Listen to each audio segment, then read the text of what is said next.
সকালবেলা শনিবার হাঁটিয়ে সেই দেখি দুইটা নবাবজাদা খাঁচার ভিতরে না খাঁচার উপরে বসে আছে। তা নবাবজাদার মালিকের কাছে জিজ্ঞাসা করলাম, নবাবজাদার বংশের পরিচয় কি? উত্তরে জবাব আসলো সিল্কি।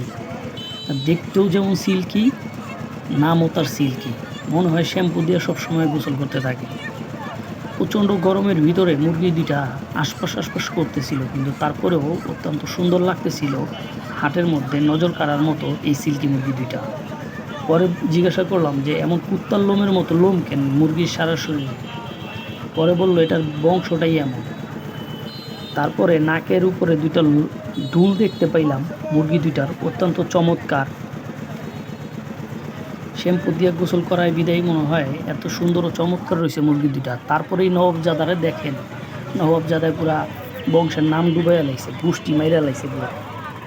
মুরগিরে জিজ্ঞাসা করলাম, ওই মুরগি তুই কি চৌরার পোলা নাকি?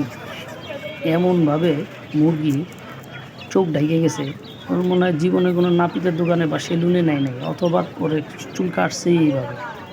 মনে হয় শালায় চুরি করে আসছে। কিন্তু না, মুরগি দুইটা তেমন বয়স না হলেও এর জাতটাই নাকি এমন, দেখা যে কারো নজর কাড়ার মতোই।